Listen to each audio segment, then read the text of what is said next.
अस्सलाम वालेकुम दोस्तों, मैं हूं वक़ास अहमद और आप देख रहे हैं मेरे यूट्यूब चैनल टेस्ट सोल्यूशन। दोस्तों, जैसा कि आप लोगों को मालूम है कि मुआयनीन हुज्जाज का टेस्ट जो एनटीएस के ज़रिए कंडक्ट हो चुका था, इसका रिज़ल्ट अभी आना बाकी है, जो कि मोस्ट एक्सपेक्टेडली नेक्स्ट वीक में अनाउंस किया जाएगा। अब इसका इंटरव्यू के बारे में बात करते हैं कि इसके इंटरव्यू कब होगा और इसके इंटरव्यू में कौन कौन सी पॉसिबल क्वेश्चन आ सकती है। तो इसकी तैयारी के लिए मैं ये वीडियो बना रहा हूँ। जैसे कि आप लोगों को मालूम है कि टोटल वैकेंसियां हमारे पास 1003 वैकेंसियां है, जिसमें सपोर्टिंग स्टाफ, सुपरवाइजरी स्टाफ, इसके अलावा पैरामेडिक स्टाफ की वैकेंसी शामिल है। तो मोस्ट प्रोबेबली ऐसा होगा कि एक पोस्ट पर तकरीबन 5 बंदों को इंटरव्यू के लिए बुलाए। तो अगर आपका टेस्ट पास भी हो जाए तो आपने इंटरव्यू के लिए खूब तैयारी करनी है, क्योंकि आपने आना है मेरिट पर, ताकि आप मेरिट में शामिल हो जाए। तो आती है आज की इस वीडियो की ब्रेक डाउन की जानिब की। आज की हमारी इस वीडियो की ब्रेक डाउन क्या है, इसमें हम जो है ना डिस्कस करेंगे कि इंटरव्यू में आपसे इंट्रोडक्शन के बारे में पूछ सकता है कि आपकी इंट्रोडक्शन किया है। तो इंट्रोडक्शन में आपने सबसे पहले अपना नाम बताना है कि मेरा नाम ये है और मैं इधर का रहने वाला हूँ, और जो आपकी करंट पोजीशन है अपने डिपार्टमेंट में वो जो है ना ज़ाहिर करना है कि आप करंटली अपने डिपार्टमेंट में कौन सी पोस्ट पर जो है ना सर्व कर रहे हैं। तो इसके बारे में आपका इंट्रोडक्शन होगा। इस तरह इंटरव्यू में आपका जो लीडरशिप स्किल्स है उनको चेक किया जाएगा कि आप में जो है ना लीडरशिप की क्वालिटी मौजूद है या नहीं है। तो इसमें सबसे पहले आता है कम्युनिकेशन स्किल, कि आपका कम्युनिकेशन स्किल कैसा है, आप अपने मैसेज को क्लियरली कन्वे कर सकते हैं या नहीं। ठीक है, क्योंकि उधर आपने लिंक करना है डायरेक्टरेट ऑफ हज जद्दा के साथ और इसके साथ एमबीसी के साथ। तो आपने इंटरव्यू में ये जाहिर करना है कि आपका जो कम्युनिकेशन बहुत स्ट्रांग है। ठीक है, इसके अलावा जो है ना आपका अप्रोच देखा जाएगा कि प्रॉब्लम सॉल्विंग है या नहीं, क्योंकि अगर उधर कोई प्रॉब्लम जो है ना आए तो आप इसको किस तरह सॉर्ट आउट कर सकते हैं। इंटरव्यू में आपने जो है ना अपना अप्रोच प्रॉब्लम सॉल्विंग शो करना है। ठीक है, ताकि आपकी सिलेक्शन हो जाए। थर्ड नंबर, आपसे जो है ना हज के मुतालिक जो बेसिक क्वेश्चन है वो कर सकते हैं, जैसे कि हज की प्राइस क्या है। ठीक है, तो आपको पता है हज की 3 प्राइस है। इस तरह हज के अक़साम क्या है, हज कब फ़र्ज़ हुई, ठीक है, हज किस पर फ़र्ज़ है, रसूलुल्लाह सल्लल्लाहु अलैहि वसल्लम ने अपना आखिरी ओवरऑल हज कब किया, आप कभी हज पर गई हो या नहीं।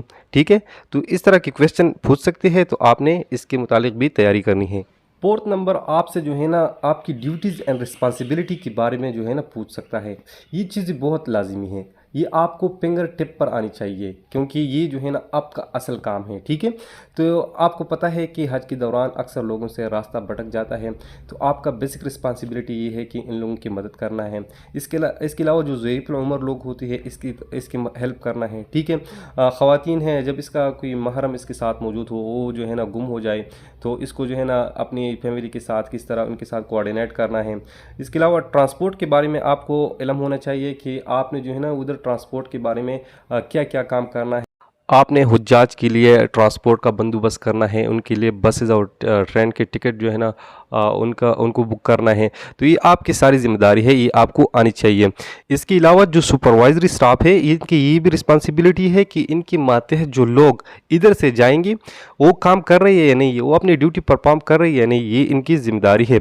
इसके अलावा उनको किचन का भी विज़िट करना है कि जो हुज्जाज को जो खाना मिल रहा है, क्या ये सऊदी की जो स्टैंडर्ड है इनके ऐन मुताबिक है या नहीं है। अगर नहीं है तो आपने फिर जो है ना उनके साथ जो कंपनी है इसके साथ कोऑर्डिनेट करना है, इनको कंप्लेन करना है और जो एम्बेसी वगैरह है इनको आगाह करना है। ठीक है, एक और अहम बात जो मुझे अभी याद आई कि उधर का मौसम बहुत सख्त है। आप लोगों को मालूम है कि गर्मी बहुत ज़्यादा होती है, टेम्परेचर तकरीबन 50 डिग्री सेंटीग्रेड तक जा सकता है। अगर इंटरव्यूअर आपकी हेल्थ इश्यूज़ के बारे में जो है ना पूछे, तो अगर आपको पता हो कि मेरा ये इशू है लेकिन इतना सीरियस नहीं है, तो फिर आपने इंटरव्यू में वो एक्सपोज नहीं करना है, क्योंकि ये आपकी फिर वीकनेस है, फिर ये आपकी जो है ना रिजेक्शन का सबब बनेगा।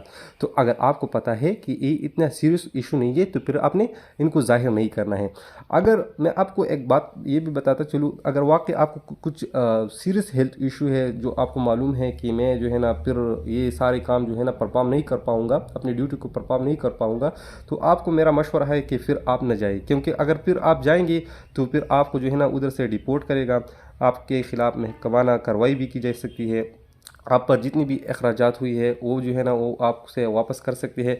तो अगर आपका सीरियस हेल्थ इश्यूज़ है तो फिर आप मत जाइए, अगर नहीं है तो फिर आपने इंटरव्यू में वो नहीं जाहिर करनी। ठीक है, 5 नंबर पर आता है साइकोलॉजिकल असेसमेंट। हो सकता है कि इंटरव्यू में एक साइकोलॉजिस्ट भी बैठा हो, तो आपके जो साइकोलॉजिकल अप्रोच है वो आपको चेक करेगा, आपका मेंटल हेल्थ चेक करेगा, आपका बिहेवियर चेक करेगा। तो आपको मशवरा मेरा ये है कि आपने इस सारे प्रोसेस में पॉजिटिव रहना है, ठीक है। आपने भी कोई भी निगेटिव बात नहीं करनी है, आपने सारी की सारी जो है ना पॉजिटिव बात करनी है। 7 नंबर पर आता है पाक हज ऐप और पाक हज मुआयन ऐप। ये दोनों ऐप बहुत लाजमी है, इसके बारे में आपसे पूछ सकता है, तो आपको इसके बारे में जो बेसिक इन्फॉर्मेशन है वो आनी चाहिए। आपको पता है कि हज के दौरान बहुत रश होती है, तो रश में जो है ना अक्सर औकात जो हुज्जाज है उनसे जो है ना रास्ता जो है ना वो भटक जाता है, तो उनको जो है ना इस ऐप के ज़रिए वो अपनी लोकेशन जो है ना मालूम कर सकते हैं। आपको भी अपनी जो है ना लोकेशन इस ऐप के ज़रिए मालूम करनी है, ठीक है। इसके अलावा अगर कोई कंप्लेन हो तो इस ऐप के ज़रिए आप अपनी कंप्लेंट जो है ना वो दर्ज कर सकते हैं, अपनी कंप्लेंट लॉन्च कर सकते हैं।